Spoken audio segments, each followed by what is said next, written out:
it used to be that you only ever had one priority because the word itself was singular. So now that it's plural, it's like, oh, I can have like 10 priorities, but like we can't because the root of the word means like one.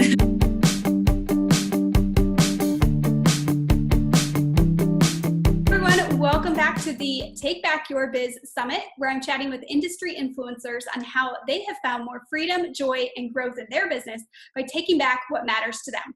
I'm your host, Lauren Black, creative strategist and owner of Bosscation, a business retreat in a box to help business owners like you get away from your daily distractions to strategically plan and grow your business. So today I am so excited to chat with Kathryn Hofer of Modern Planner. So Kathryn is a planning strategist, and I have known her in the online space for a while, and she has really helped me get better with planning, time management, which she'll tell you is not really about time. She is so passionate about helping others live an intentional life, and she has over a decade of experience with executing live events and organizing teams and projects.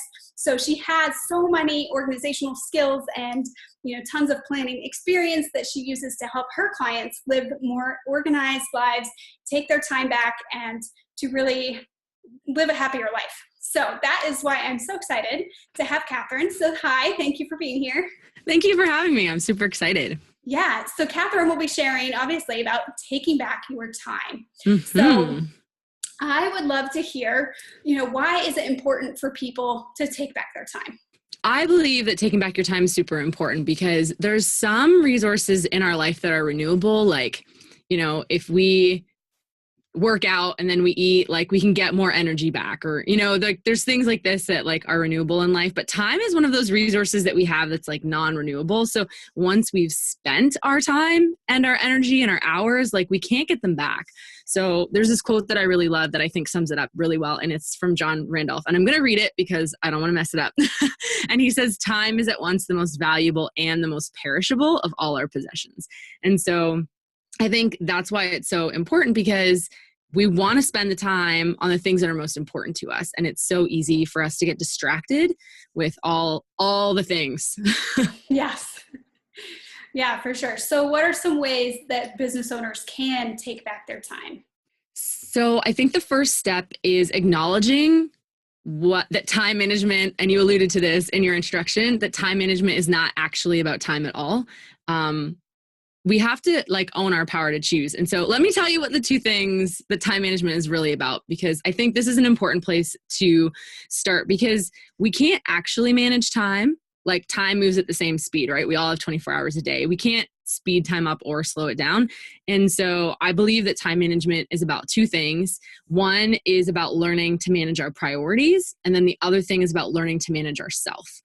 So, we could dive into both of those, but that's the overview anyway of what I believe time management is really about.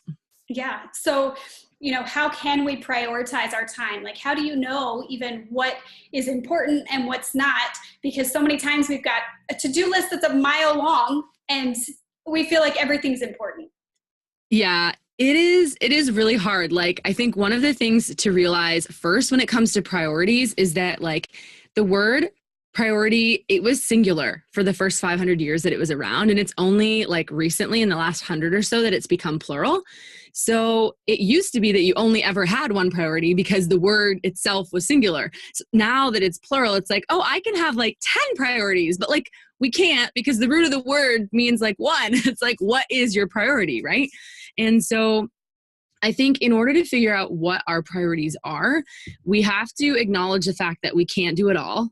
A lot of us want to believe that we can do everything, but it's not healthy. It's not healthy to try to do it all.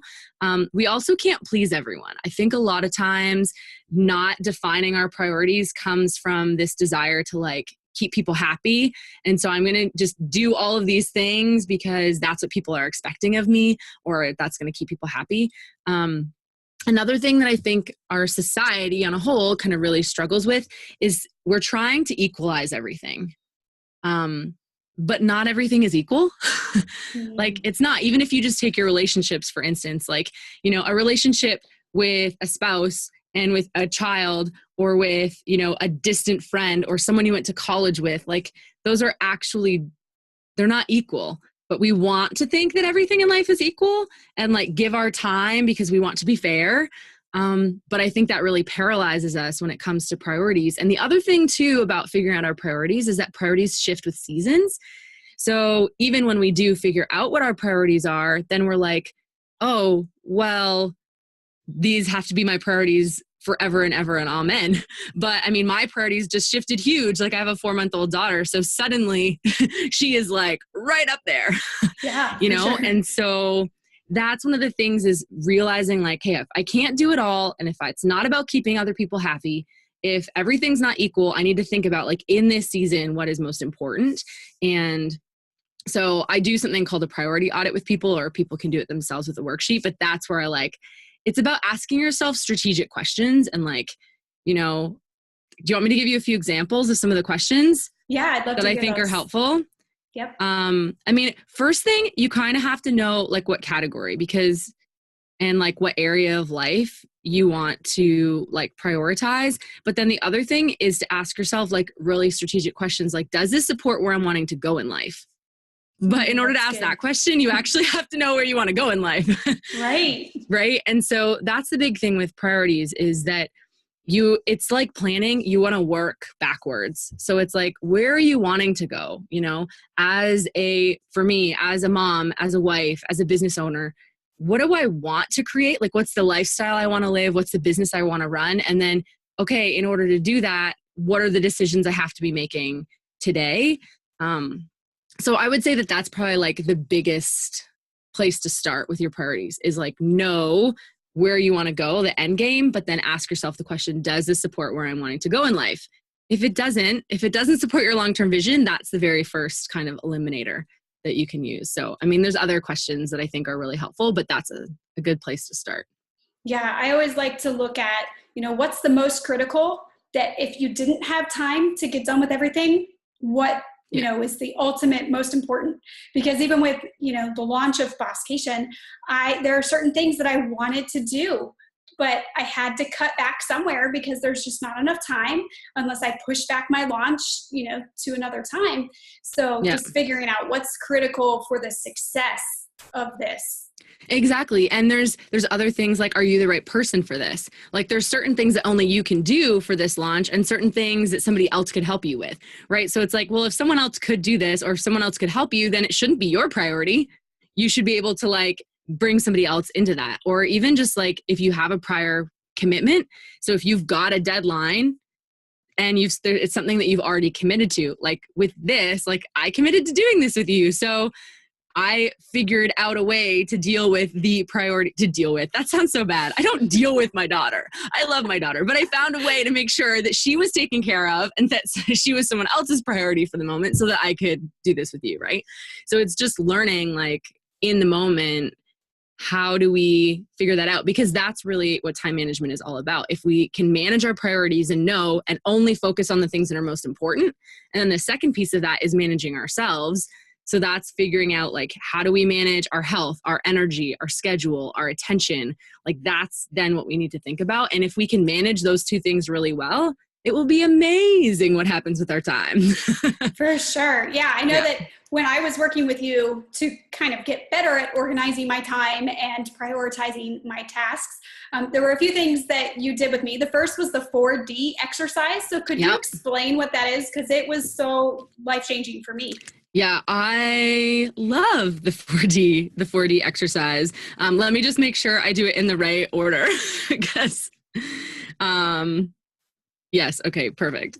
So the 4Ds are, and I do them in this order, which is why I wrote them down quick. But delete is the first one. So basically you make a list of like everything that you want to do or need to do, not in life, because that would be crazy overwhelming, but like in one area. So like say with you, a great example is like with the Bosscation launch, writing down, and if you are well planned, which I believe in having a plan, you're going to have all of that written down. So basically what you go through is you go through and then you delete anything that's not needed or that isn't vital, like what you said, to the success of what you're doing. And then the second thing that you do is you go through this list of whatever it is that you've made and you defer things. So you go through and you say, okay, does this have to be done now, or could this be done another time? So for instance, as a new mom, as I discovered that my daughter's not a napper, I had to look at my stuff for Modern Planner and go, okay, what needs to happen, but what do I need to bump? And so I deferred the launch of my group program until the new year, because I was like, she naps for 45 minutes at a time. Like, this is just not, it's not realistic, right? So I deferred that. Then the third thing that you want to do is delegate. So that's the third D. So do you have to be the one to do it? Or can you give it up, give it to someone else to do? I think as females and as women, especially women entrepreneurs, we can have a really hard time delegating, but like, it doesn't have to be in your business, right? Like, you can delegate in your personal life. Like, maybe you delegate cleaning your house, or meal prep by eating out a little bit more in a certain season so that there's not as much pressure, right? Like, that can look differently for everybody. And then the fourth D is do. So you basically do what's left on your list. And so you want to do it in that order very specifically, because you're getting rid of things, you're pushing things off, you're delegating, and then you're doing the last few remaining things that are the most important for you to do. So I remember the first time I did that exercise with you, I think I tried to put delete as last. And so I just had this whole list. Your do list, if I remember correctly, it was really long still. And I was like, cut that in half, girlfriend. Yeah. It was like everything. That's what I put. I put like everything, like do everything else. So I have come a long way since then, because that was over a year ago, I believe. Yeah, it was. Yeah. So what are some ways that you have taken back your time in your own business? How does this personally relate to you?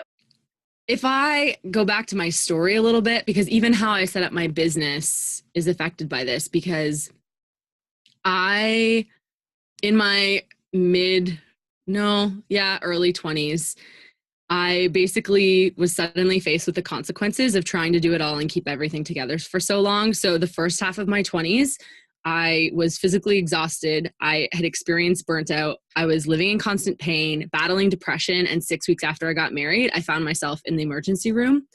And so I took a really good look at my workaholic tendencies, my lack of quality relationships, because I'd not been investing those. And I just decided, you know what, enough is enough. And so because I had that experience in my mid-20s and I decided to make some really big changes, that my health demanded that I make change, right? So I slowly started removing things from my life and taking back my time. A big thing for me was realizing that I'm not a victim. And that's how I had been living. All these things are happening to me. And I had to realize no, I get to choose. So I started prioritizing what was most important. And over a 5-year period, I literally changed my life around. And I'm the happiest and the healthiest I've ever been. So that's how I took back my time in my general life. And that has been fundamental to how I run my business, because I am not willing to sacrifice my health or family time for a business and business success. That's just a no-go for me. So that's an operating principle of Modern Planner is this will not affect my health or my family.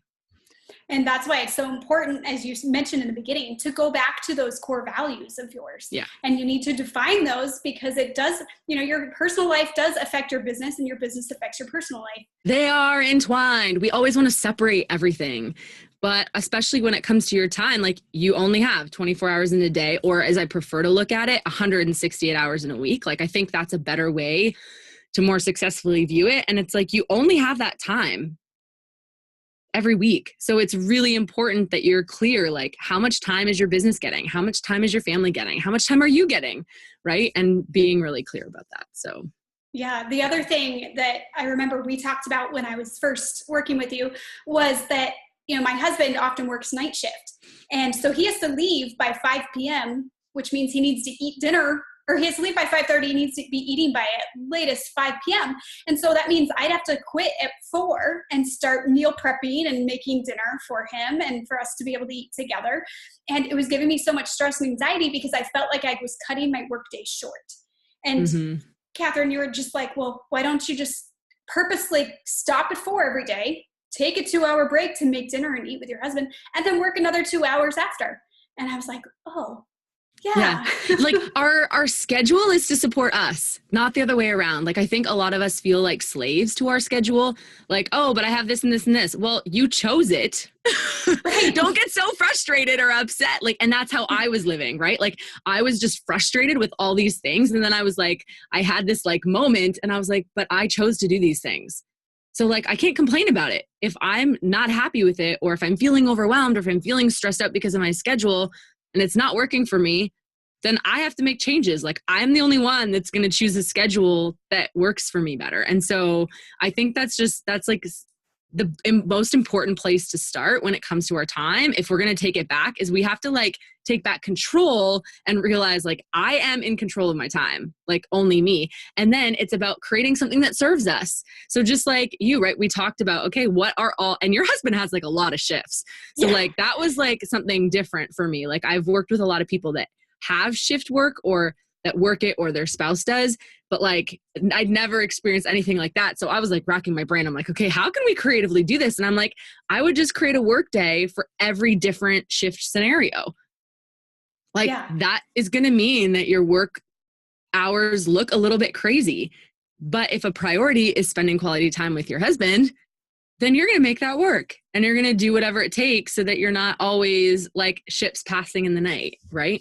Yep, so, exactly. And that's part of the freedom that we do have in running your own business, that, you know, I was definitely needing to give myself grace because I'm a structured person. I need my set hours typically and my structure. So for me, it was tough when, you know, I wanted to be at my desk by 8 a.m. every day and to work until 5.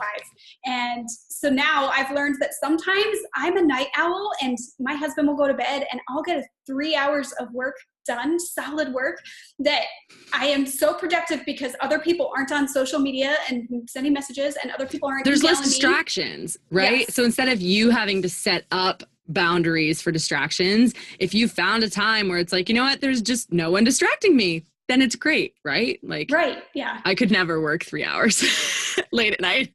That would be bad news. Yeah, I found that my best time for doing emails, I think I mentioned this in another interview, but my favorite time to do emails lately is I turn my inbox off so it doesn't send out till the next morning. But at like 11 or 12 at night is when I just go through and answer all of my emails, and then I set it to send out the next day. So, yep, it's such a great hack. Yep. Yeah. So what has been one kind of pivotal or impactful moment in your business in general? Doesn't have to relate to time. Yeah, well, this one doesn't actually. I think one of the most pivotal moments for me was when I had first kind of started. I was trying to write blog posts because if you're a business owner and you have a website, you're supposed to have a blog. And this is like this thing that I felt all this pressure to have a blog. And so I was trying to write blog posts and it was so hard and it was just not working for me. And so one day I was recording a video for somebody else's blog. Like I was doing a guest post and they had a lot of videos. So I was like, you know what, I'm just going to add a video to this blog so that it kind of fits in and it's what her community is used to. Well, it turns out I loved it. I was like, this is so much easier. I like this so much more. So that's when I decided, you know what, I'm going to share video content rather than written posts. And I mean, I've only started it, like I've not done a ton of episodes because I was really sick during my pregnancy and I have a 4-month-old. So that's kind of changed things a little bit, but that was a huge turning point for me. And it's like, no, I need to do in my business, like what works well for me. And so I'm just not going to write blog posts anymore. So it means I don't get a lot of content out because video is obviously a little bit more involved and a lot more to do. But yeah, I love it. That was a huge turning point. And it was more like me, even just the realization, like I don't have to do everything like everybody else. I need to do what works for me. And that's so important. And technically this does tie into taking back your time, because if you're like me, I would spend 8 hours on a blog post. I remember you telling me, I was like, yeah, you know what? I think my blog posts were about that long too. Yeah. So by recording videos instead of just straight up writing a blog post, then, you know, you are taking back your time, which I've gotten better about blog posts. I remember at one point I messaged Abby Herman. I was like, I wrote a blog post in 3 hours. And you know, it was improvement, but that would be really impressive for me. I actually started using voice notes and voice recording even for like my ideas for videos, because I can say things a lot better than I can like think about and type them. Like it's like, oh, this and da da da. Oh, well, that. And like it just comes together in my head and out my mouth a lot easier than it does. These things don't translate my brain very well. Yeah. Well, and that it goes back to a little bit of the create mode versus edit mode that your brain goes into, which is why Totally. I built the Blastcation strategy guides to be physical where you write, because when you're doing things like recording, speaking, or, writing things with pen and paper, you can't go back and just keep erasing. No, Whereas you just keep going, right? Right. Yeah. You're able to like really brain dump and just get it out. Yep. Whereas when we're typing, we're constantly, going back and trying to edit. Well, that doesn't save anyone time. Right. Yeah. So I love the create mode of just, get out pen and paper and write, or get out voice memos and, talk things out. I haven't tried that for blog posts, but I like that idea. What's been one area that you've been intentional with in your business? I think the most intentional part of my business goes back to what I mentioned before, like a fundamental principle of like, I will not sacrifice time with my family or my health for my business. Like I've been super intentional about that. So when I started my business, I was basically volunteering full time as I like started. And so I had just gotten to this place in my life where I'd gotten my balance, and I don't believe in the word balance either. So I use that hesitantly because I think it means a lot of different things for a lot of different people. And I don't think we're ever at like this perfect equilibrium with everything in our life. I think life is more like a seesaw. Yeah. Yeah. And we just need to make minimum deposits into everything. And that is balance, right? As long as we're servicing all the areas of our life, we always have areas like something needs more attention than others. Anyway, that's a little off topic, but yeah, no, that was good. I like that. I think that's the most intentional thing that I've done with my whole business, is because it's like, so what that means for me is that I work slower. My business grows slower. My list grows slower. I put out less content than everyone else, but you know what? I am totally okay with that because I'm putting my family and my health, and that is the most important thing. And my business I love, but I'm in it for the long haul. So I'm okay to move that and grow that slowly. So yeah. And that helps you stay on track, because I think a lot of times when people are trying to either copy what others are doing, or they're trying to, just move too fast, that's when you trip and fall, you stumble, and you burn out. I like to picture balance. Well, and we lose focus, right? Yeah. We get distracted. Yeah. The SOS, the shiny object syndrome, right? We get distracted by all these things. Whereas like I am pretty laser focused on what it is that I want to do. And I've brought Modern Planner down to like my minimal, like operating, like what can I do to keep it going?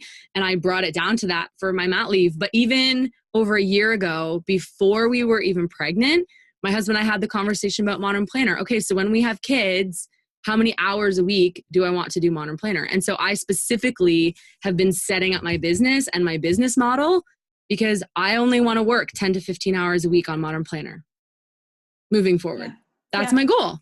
Yep. So with that in mind, I can only do so much content and have so many things that I offer and do a certain amount of one-on-one, because 10 to 15 hours is how I'm planning my business. And so then I'm really careful, especially now, right? Like if I pay to have someone come and watch my child so I can work, you better believe I am like hustling during that time, because I'm now paying someone else so that I can get this focus time, right? So I've gotten a lot more focused on my mat leave, and now that I'm getting back into things because I've got so much less time. But I find that we're more productive. The less time we give ourselves, the better we do.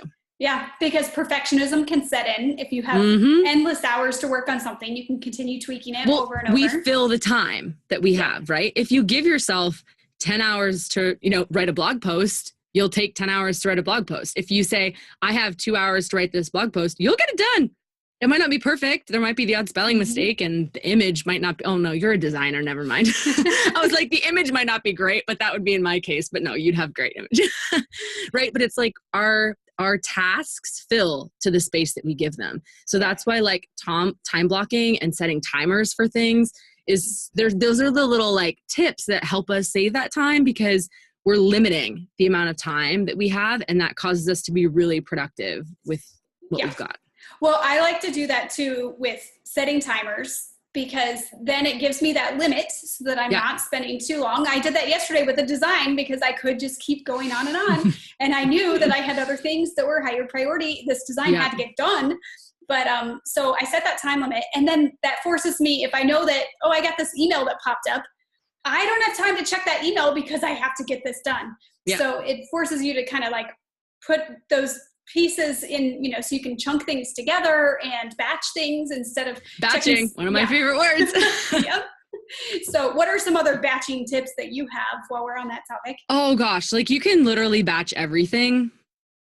So yeah, emails is a great thing. I find so many people, and even me. Okay, so I did a Facebook Live earlier in my community, and as I was putting together the notes for that, the book was about single tasking.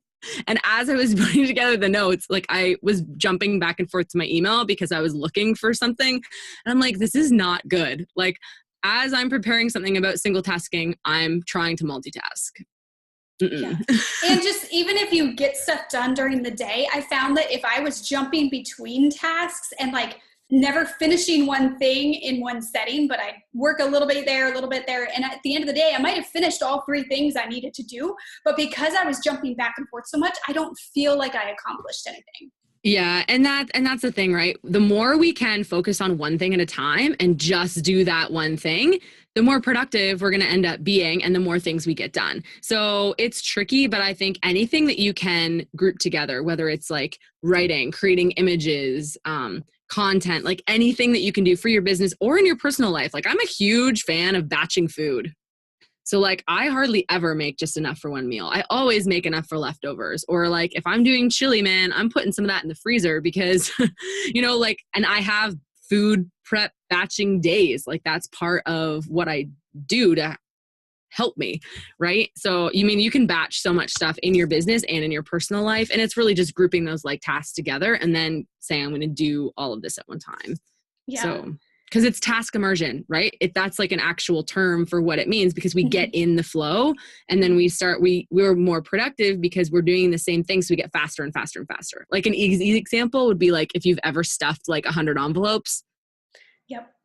The 100th envelope gets stuffed and done like way faster than the first one because you've been doing the same task. So you get more efficient, right? And it's like that with anything. I love that analogy. That's good. It works. Yeah. So what are some ways that you plan ahead in your business? Obviously you're great at planning. So yeah, well, I have a fairly structured planning routine, but let me just say before I get into how I plan, because I'm a natural planner and it's literally planning is like my favorite thing to do. I know people, I'm a planning geek. But because of that, I find I can really easily get stuck in this phase. So I have a clear planning, but when I'm planning all of these stages, I have to set timers. Otherwise I will just keep planning. So that's just my disclaimer is that I have to set serious parameters. Otherwise I will plan all day long. So my husband and I run a business together. And so, well, we have one business and we each run separate branches. So every December, we sit down and we talk about the whole company. So like Modern Planner, his design studio, other things that we're wanting to do under that.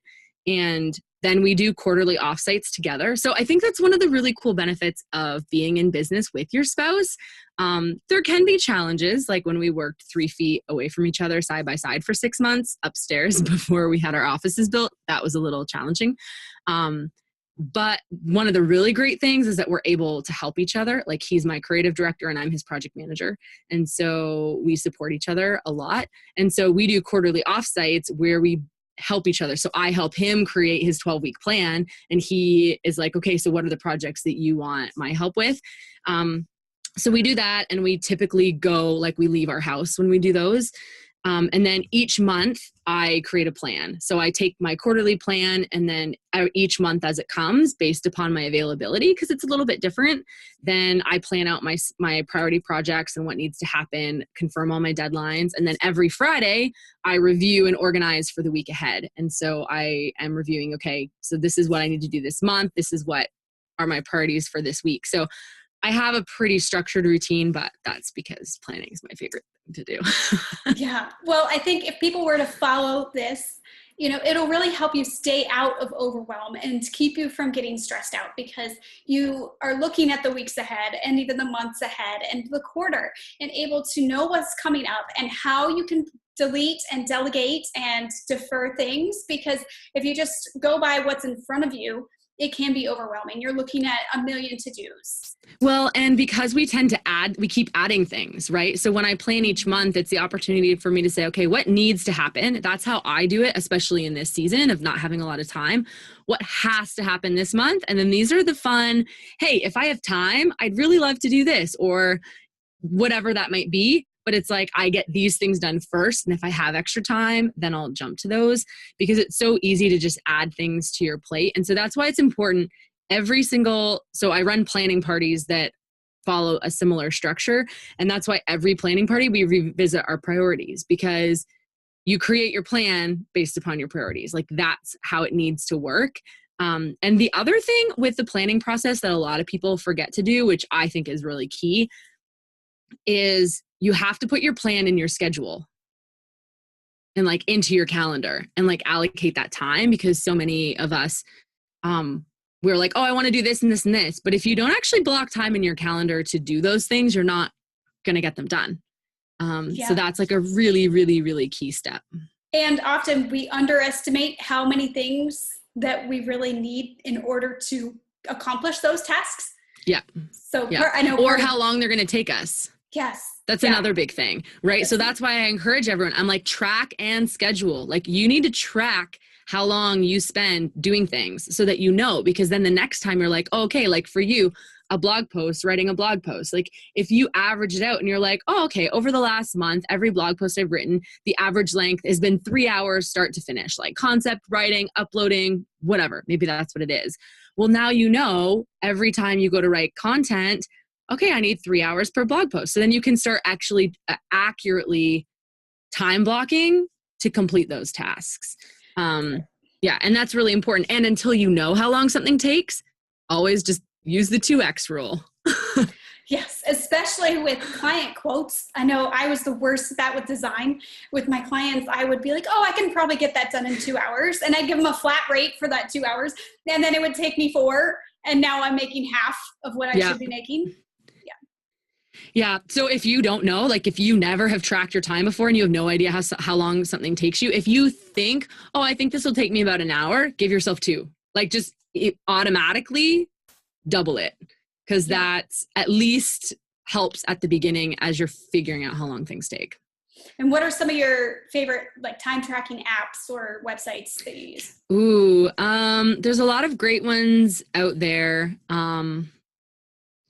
Oh, wow. Baby brain. It's okay. We can cut this little bit out. They just, oh no, that's fine. My favorite one, if you have an iPhone, my favorite one is called Now Then. They have a free and a paid version. It's my favorite because you literally just like click the buttons and it gives you like this whole report on what you do. There are some really great ones for Teams or web, which if you're a designer, that's always good. And my husband just found this new one that he loves. And he was just like, he chatted with the designer of it. And I don't know the name, but I can get you some. We'll put it in the notes. Perfect. Let's do that. Yeah.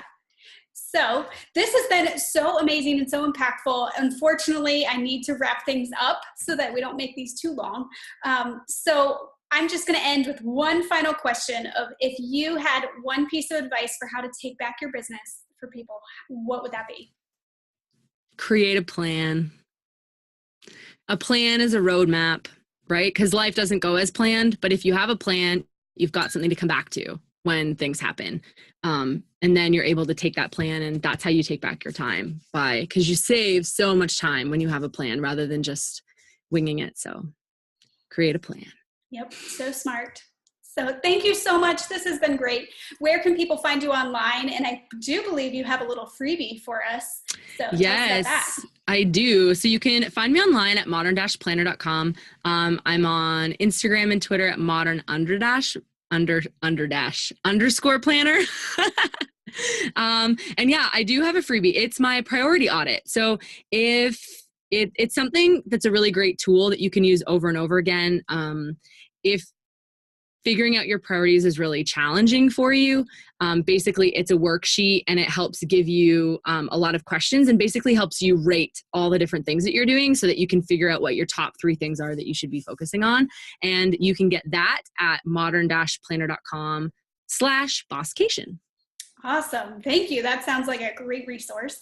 And also, for those of you who, if you haven't entered already, the Take Back Your Biz giveaway, which if you signed up for the summit, you already entered automatically. So we have an amazing giveaway going on. So Kathryn has so graciously donated a 3-month subscription to her quarterly planning circle, which is just coming out in November. So we are so excited about that. You can enter the giveaway if you haven't already at bosscation.com/takebackyourbiz. And that's where you can find all of the influencer interviews. So if you liked this and you want to hear more, make sure you follow along.